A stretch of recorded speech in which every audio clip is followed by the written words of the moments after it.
Hello and welcome back to another video, and today I have an absolutely epic virtual deck profile for you guys. I've done incredibly well with this on several online events and stuff like that, so I thought I'd show you guys this list because it's pretty cool and very spicy. Without further ado, be sure to smash that one and comment down below what you guys think of the deck, and of course subscribe for the combo tutorial coming up soon, because for this list you definitely need to see those combos because they are next level stuff.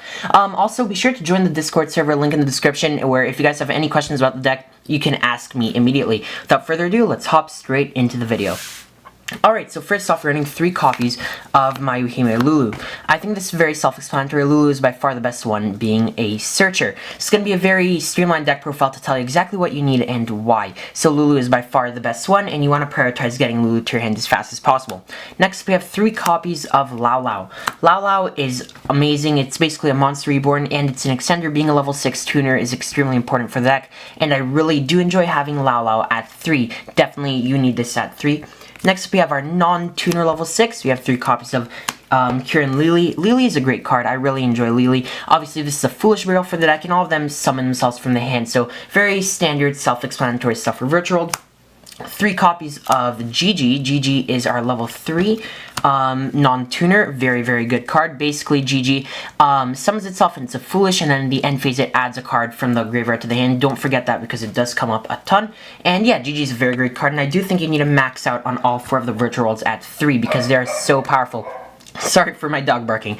Next up, we have 2 copies of Nian Yan. Nian Yan, I believe, is a great card as well, being a revive, and also the banish effect comes up quite often, but you don't need more than 2 copies of this card, otherwise it starts being a bit bricky, and that's basically it. Also, keep in mind when this card comes back, it is a tuner. Next up, we have the Spice. We have 2 copies of Malicious. Malicious is a level 6 extender in the deck, and you can actually loop this 3 times in the combo tutorial I'm going to show you guys.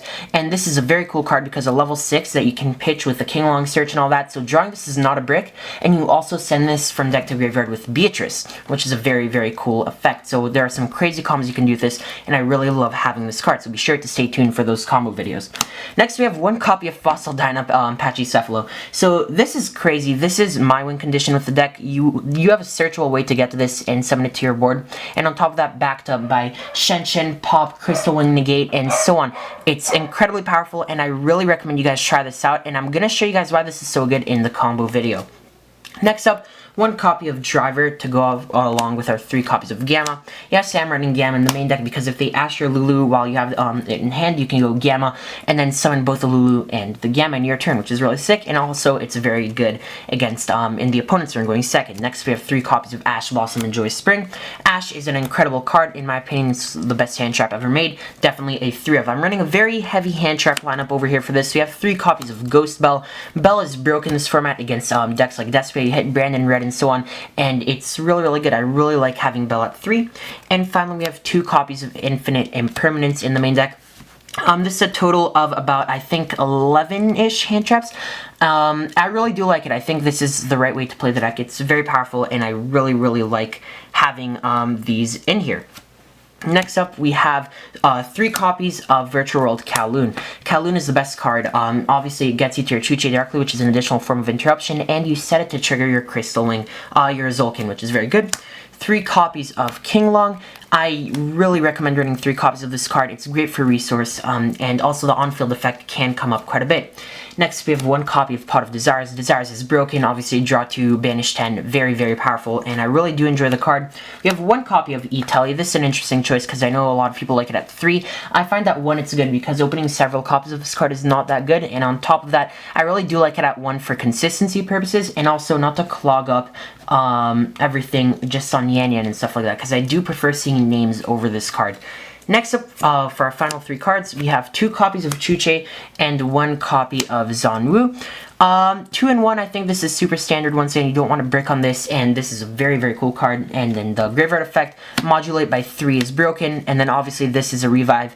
And yeah, that's basically it for the main deck. Very tight main deck, and I really do like it. It's 40 cards, and I think it's the best way to play the deck. Now, also, once again, stay tuned for the combo video because that is very important for this list. 1 copy of Shen. Shen is broken, it's Macrocosmos, and it comes back every turn. I don't think I need to say much more about this card, it is very standard. We have 1 copy of Vermilion Dragon Mech. This card is very easy to make in the deck, and it's spot removal, which is really nice. Then we have our bread and butter. We have 1 Zolkin to go through 1 Crystal Wing. Very, very cool. I really like these cards in the deck. It gives it another layer of protection and playing through Nib. One copy of Juju. Juju is great going second, and the destruction effect is very relevant, and a lot of people do not remember that.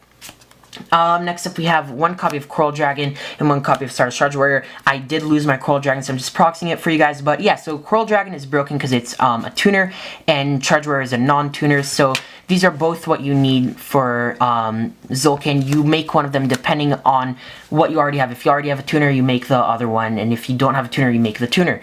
So this is important because they also both give you a draw, which is really, really cool, and Charge does have a decent effect where it can attack all monsters that were special summoned that your opponent controls once each. That's it for the synchros. Onto the Xyz. We have one copy of Zeus, self-explanatory. We have one copy of Gaia, the Thunder Charger.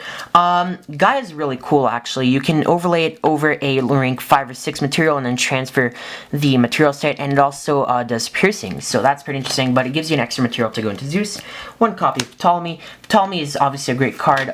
You make this recycle back monsters in your graveyard. That's basically the main purpose, but it's also a great thing to just slap on top of it the Thunder Charger and then make Zeus for materials, which is very good. We have one copy of Bamboozling Gossip Shadow. This card is really cool as an added layer of interruption on your end board. And then for the spice, you have one copy of Dragonlord Parent and one copy of Beatrice. Now, in the combo tutorial, you guys are going to see why these two cards are the MVPs of the deck, and they are incredible. These two are by far some of the best decks I've seen. I really enjoy them, and you're going to be making these every single game. Every single one. I promise you. They're so, so good. Finally, we have one copy of Jaja. You might as well run it. It's actually pretty cool. I find it does come up. And finally, Fan. I love this card. It's very underrated, and it comes up a ton, actually. It's very, very cool, especially going second. Highly recommend running this card. But yeah, that's basically it for the deck profile. Hope you guys have enjoyed. If you did, be sure to smash that comment down below what you guys think of the deck. Of course, subscribe to the channel. It's completely free, and I'll appreciate it a ton. And yeah, join the Discord server if you guys have any questions. And stay tuned for that combo tutorial. And yeah, this is my incredible virtual world deck profile, and I will catch you guys in the next video. Alright guys, peace.